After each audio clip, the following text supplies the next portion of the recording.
రోజు పులగం అండి. ఈరోజు స్పెషల్ మా వారికి చాలా ఇష్టం అనమాట. ఏం చేయాలంటే పులగం చెయ్యి అన్నారు. పాతకాలపు వంట అండి, మా అత్తగారు స్టైల్లో చేశారనమాట. పులగము, పచ్చిపులుసు, పచ్చడి అనేది మీకు కూడా యూట్యూబ్ ఫ్యామిలీకి చేసి చూపించు అన్నారనమాట మా వారు. నేను ఆ విధంగానే మా వారు చెప్పినట్టుగా చేశాను ఈరోజు. చూడండి, అయితే మామూలుగా పులగము పొట్టు పప్పుతో చేస్తారు. ఇంకా ఈ పప్పు చేశానమాట. మా వారు ఈ పప్పుతో చేయమన్నారు, మామూలు పప్పుతో. వేడి వేడిగా పులగం అండి. ఇదిగోండి కాంబినేషను ఉల్లిపాయ పచ్చడి.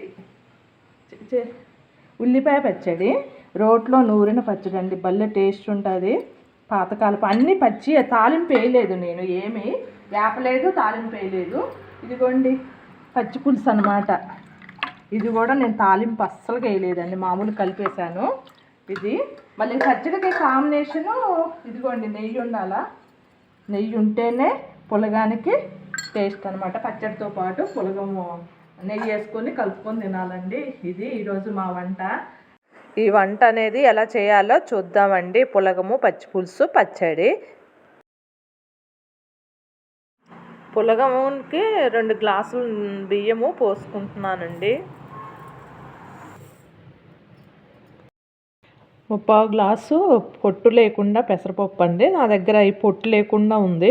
పొట్టున్న పెసరపప్పు అయితే చాలా బాగుంటుందండి. ఈ పొట్టు లేకుండా పెసరపప్పు అనమాట. 2 గ్లాసులు బియ్యానికి 3/4 గ్లాసు పెసరపప్పు.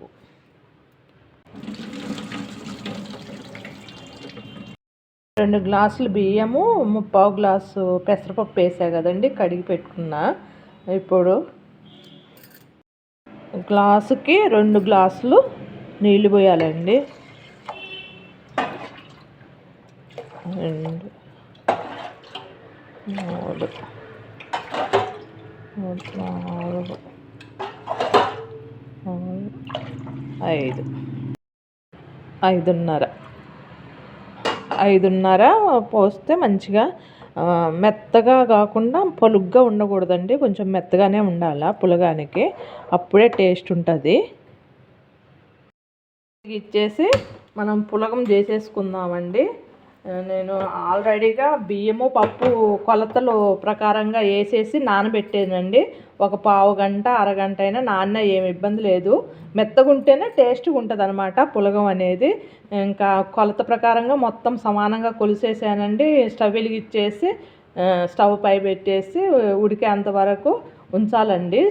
హైలో పెట్టచ్చు కానీ మాడిపోద్ది, సిమ్లో పెట్టుకోవటం మంచిదన్నమాట. కొద్దిసేపు హైలో పెట్టేసి తర్వాత మూత పెట్టేసి ఉడికిద్దండి.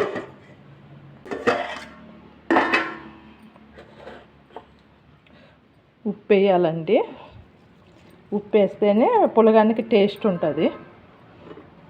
కలపాలన్నమాట.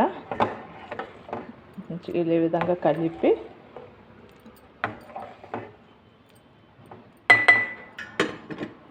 మూత పెట్టేసేయాలండి. ఇంకా ఉడుకుతూ ఉంటుంది. పులగము సిమ్లో ఉడుకుతూ ఉంది. ఇది ఇలా ఉంటుంది. పొట్టుపప్పు అయితే ఇంకా బాగుంటుందండి. ఈ పప్పు వాడా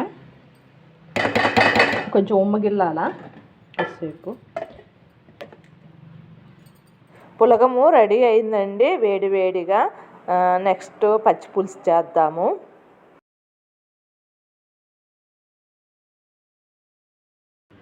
ఇది పచ్చి పులుసుకండి, చింతపండు ఉంటుంది, పిరికెడు ఉంటుంది అనమాట. 50 గ్రాములు ఉంటుంది. కడిగేసి శుభ్రంగా కడిగి నానబెట్టుకుందాము. చింతపండు కడిగి నానబెట్టుకుందామండి. కడిగేసాను ఆల్రెడీగా. కడిగేసిన తర్వాత 1 టీ స్పూను సాల్ట్ వేద్దాం. కల్లుప్పు వేయాలండి. కల్లుప్పు వేయాలండి. పచ్చి పులుసుకి చాలా టేస్టీగా ఉంటుంది అనమాట. తర్వాత బెల్లం వేయాలండి. 4 టీ స్పూన్లు ఉంటుంది. ఎక్కువ వేస్తేనే రుచిగా ఉంటుంది అనమాట. 4 టీ స్పూన్ల దాకా ఉంటుంది. చూసి వేసుకుందాము మళ్ళీ. తర్వాత ఇవి నానబెట్టాలండి. 3 నీళ్ళు పోసి 2 గ్లాసులు పోసి పెట్టుకున్నా. మళ్ళీ పిసకాలన్నమాట నానినాక చింతపండు బెల్లము. మళ్ళీ చూద్దాము. చింతపండు పులుసు నానబెట్టే కదండి, పిసికి పెట్టుకుందాము. మంచిగా బాగా పిసకాల. బెల్లము, ఉప్పు, చింతపండు 3 కలిసిపోయినాయి, కరిగిపోయినాయి. ఇప్పుడు పిసికేసేయాలి గట్టిగా.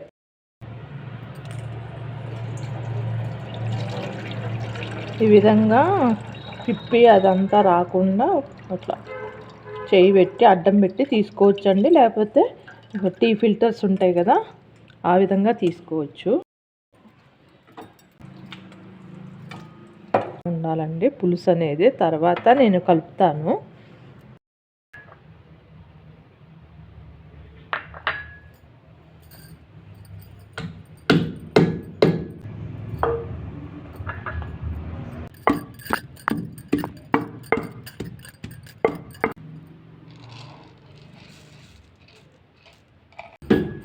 పచ్చి పులుసుకి ఎండు కొబ్బరి, పుట్నాల పప్పు దంచి చేసుకుంటే చాలా టేస్టీగా ఉంటుందండి. పాతకాలంలో మా అత్తగారు ఇలా చేసేది. నేను ఆ స్టైల్లో చేసి చూపిస్తున్నాను. ఎందుకంటే మీకు కూడా తెలుస్తుంది కదా, అక్కడ రాయలసీమలో ఎలా చేస్తారు, మా స్టైల్లో ఎలా చేస్తారు అనేది మీకు కూడా తెలుస్తుంది కదా. అందుకు నేను ఈరోజు ఇది చేస్తున్నాను.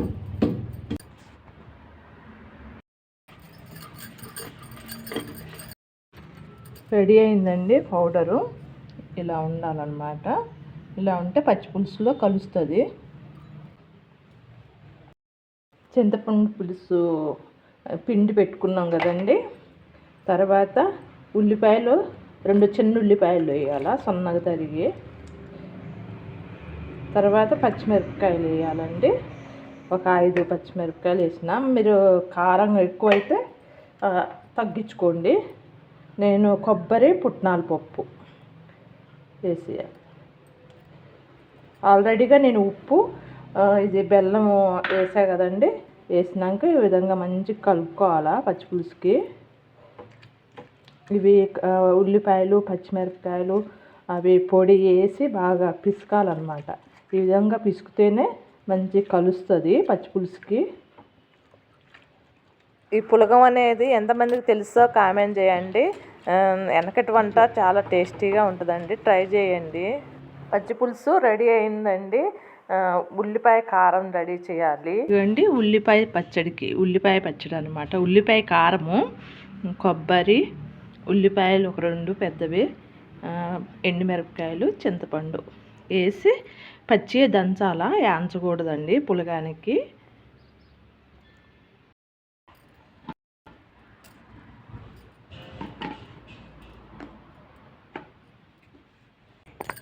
ఎండు కొబ్బరి అండి మెత్తగా దంచాలన్నమాట. కొంచెం కూడా గట్టిగా ఉండకూడదు. మెత్తగా దంచిన తర్వాత ఎండుమిరపకాయలు వేయాలండి. మీకు రోలులు లేనప్పుడు మిక్సీలో కూడా ఈ విధంగా అన్నీ కలిపి వేసుకోవచ్చు మెత్తగా. అంటే కచ్చపచ్చ ఉంటే బాగుంటుంది. మిరపకాయలు దంచినాక ఫస్ట్ కొబ్బరి, మిరపకాయలు కూడా మెత్తగా దంచాలండి. దంచినాకనే మనం ఉప్పు వేయాలా. కొంచెం ఉప్పు రుచికి సరిపడా వేసి దంచాల. బాగా మెత్తగా దంచినాక అప్పుడు చింతపండు వేయాలి. కానీ టేస్ట్ బాగుంటుందండి రోట్లో. మిక్సీలో ఒక 5 నిమిషాల్లో అయిపోద్ది. ఇంకా రోట్లో అయితే చాలా బాగుంటుంది అన్నమాట. కచ్చా పచ్చా దంచుతారు కదా, ఆ విధంగా. ఇది చింతపండు వేయాలండి. చింతపండు వేసేటప్పుడు క్లిప్ మిస్ అయిందనమాట. చింతపండు వేసి బాగా కలిసేటట్టు నూరాలండి. ఉల్లిపాయలు వేయాలండి. ఉల్లిపాయ కారం కదా, ఇది టేస్ట్ వస్తుంది ఈ పచ్చడి అనేది. ఇంకా తాలింపేరు కచ్చా పచ్చా దంచాల, మెత్తగా దంచకూడదు.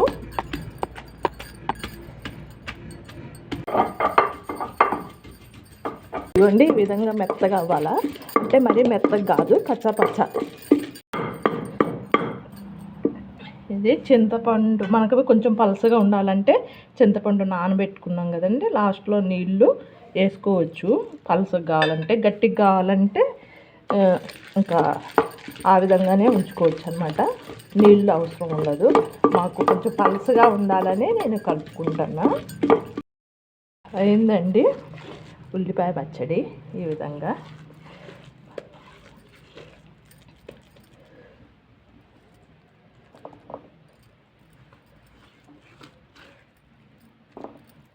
ఉల్లిపాయ పచ్చడి రెడీ అయిందండి. ఇప్పుడు తిందాము, ఆకలి అవుతుంది, వేడివేడిగా తిందాము. ఎంత టేస్ట్ ఉంటుందో మీకే తెలుస్తుంది.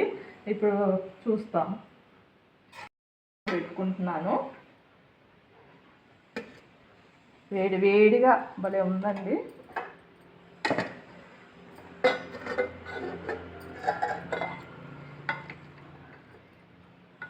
చట్నీ పచ్చడి, ఉల్లిపాయ పచ్చడి అన్నమాట. ఇట్లా ఇవి గుంట చేసి చక్కగా నెయ్యి వేసుకోవాలండి. ఆ విధంగా వేసుకుంటేనే టేస్ట్. వేడివేడిగా ఉంది, కాలుతుంది బాగా. ఈ విధంగా నెయ్యి వేసి కలుపుకున్నా కదా, నోరు వస్తుందండి. పచ్చడి కదా, పులగం పచ్చడి వేసి కలిపేసినాను వేడివేడిగా. ఇగో మీకో ముద్ద.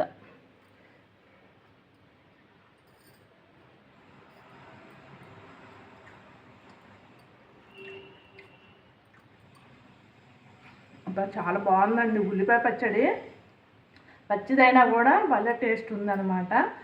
నూనెలో ఏగలేదు కదా, అయినా కూడా పులగంలో భలే టేస్ట్. నిజంగా నాన్ వెజ్ కూడా ఎందుకు పనికి వస్తుందండి ఇలాంటి టేస్ట్లో. ముందు అంత టేస్ట్ ఉందన్నమాట. భలే ఉందండి.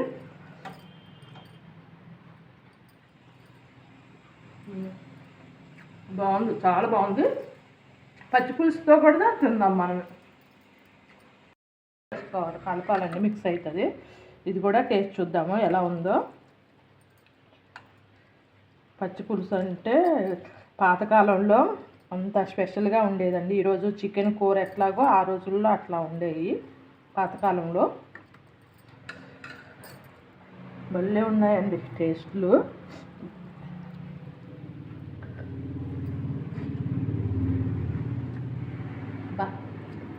మధురం అండి, అంత మధురం ఉంది. ఒకదానికి మించిన ఒక టేస్ట్ ఉందండి. చట్నీతో కాదు, పచ్చిపులుసుతో కూడా దేని టేస్ట్ అందే కదా. అంత బాగున్నాయి నిజంగా. పాతకాలపు వంటలండి, చాలా బాగున్నాయి. చూడండి, నోరు వస్తుంది. బాగుంది, చాలా వదిలిపెట్టలేమండి. మీరు కూడా ట్రై చేసి చూడండి. చాలా టేస్టీ వంటలు వస్తుంటాయి. ఈ విధంగా మీరు కూడా ట్రై చేసి చూడండి. పాతకాలపు వంటలు ఆరోగ్యానికి మంచిదండి. నాన్ వెజే కాదు, వెజిటేరియన్ కూడా చాలా మంచి ఫుడ్స్ ఉన్నాయన్నమాట. ఇది అసలు ఎంత మంచిగా ఉందోనండి. నాకైతే నిజంగా మా వారు అందుకే అంత ఇష్టపడుతున్నారు అని. వీడియో నచ్చినట్లయితే ప్లీజ్ సబ్స్క్రైబ్ చేయండి, లైక్ చేయండి, షేర్ చేయండి, బెల్ ఐకాన్ కొట్టండి. మరో వీడియోతో మీ ముందు ఉంటానండి. ఓకేనండి, బాయ్ బాయ్.